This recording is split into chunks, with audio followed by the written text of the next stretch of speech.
as the time draws near to that Leaders Summit this weekend, expectations are high, especially from students at the Northwest University.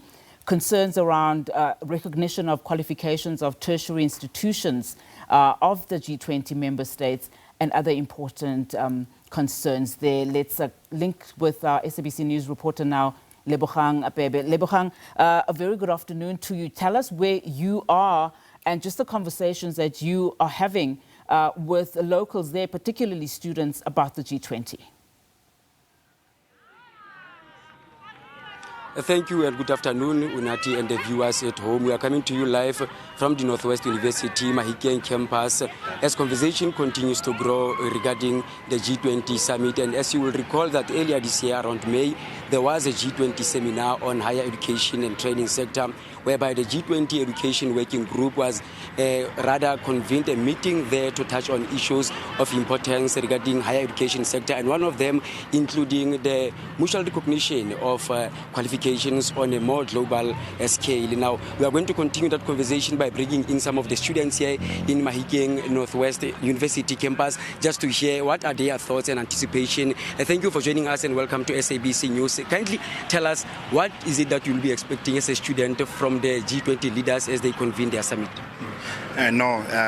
Greetings, viewers at home. My name is Umpile Maleka, chairperson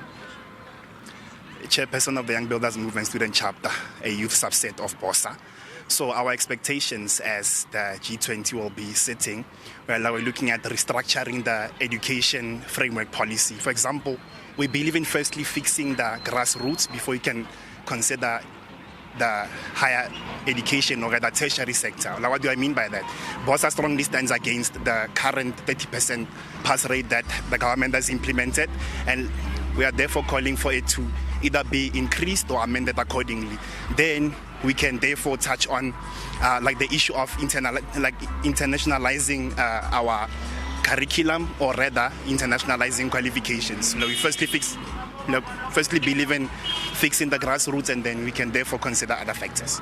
And you spoke about the standards and the framework of this country, and as far as our education system is concerned, do you think perhaps it has a way of influencing on how the global education system views our own educational systems here in the country? Yes, I truly do believe that it does, because if you are aware, we call our current education system the Department of Basic Education. So we are focusing more on basic, and we are becoming an understanding country, even in terms of education. For example, I'm not going to take someone who has a minimum pass rate of 30% and consider their qualifications as serious. What do I mean by that? Even universities have dropped the standard of accepting students. We are therefore aiming for minimal qualifications, instead of now taking up the admission score points and all of that. So what we are proposing from YBM, or rather BOSA, is let's firstly look into increasing the national pass rate, and then we can consider competing with other international institutions out there, because that's the only way we are going to be seen as, firstly, a serious country. Secondly, that's when now our graduates are also going to find expression in applying internationally and maybe considering careers which are abroad. Thank you very much for your time. Now, let us bring another element here, especially in terms of the recognizing qualifications on a broader angle, or rather from a global scale. As a student movement rep, what are your anticipations, and how do you think the government and other educational institutions should work around in making sure that there are policies in place to ensure your qualifications are also acquired and also work in other countries or various countries? Okay, thank you so much for the question. First, let me start by introducing myself. My name is Umpile Haipatwahong, and I'm the chairperson, the first democratically elected chairperson of the EFFYC. So one thing that we anticipate from the JNU, it's for us, for funding, for the countries to come and provide funding for us so that we can build universities and strengthen our education system, because this system it's deteriorating, whereby the level of qualifications keeps going down. So that's why as the EFF, we propose that, for example, the National Senior Certificate, the pass mark is 30%. We propose that this pass mark must be increased and must be placed at least 50%. That is when we can compete globally with the global market and find strength in our education and make sure we don't become the laughingstock of the world. Thank you very much then. And let me lastly bring in SASCO here to also deliberate on the issue. We understand that with the recognition of qualifications on a global scale, there will be individuals who will be pursuing their passions. They will be transcending borders and also fostering global mobility and as far as education is concerned. How do you think the G20 Summit is going to make that a reality for all students in the country? Greetings to the viewers at home. My name is Pebe from SASCO and the Provincial Coordinator.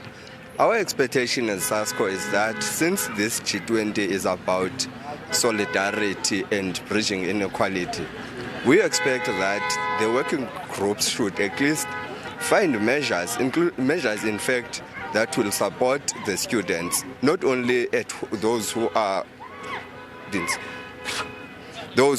here in South Africa, but we should at least create conditions that are conducive for students everywhere, internationally, as part of the broader working class transition in the entire globe.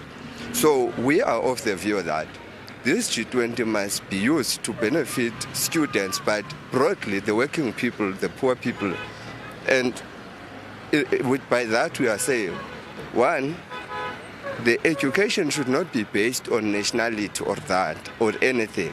We must reject this notion that is anti-immigrant at some point, pushing away students from other countries. What we have seen in US, where students are being deported to their countries because they have their views.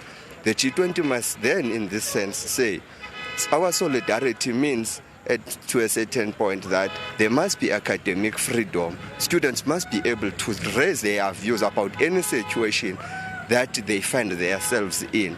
You can't have a world that solidarity is only limited, that only people of that particular country can speak about solidarity. Therefore, SASCO wants the G20 to focus on that, but link this solidarity with academic freedom.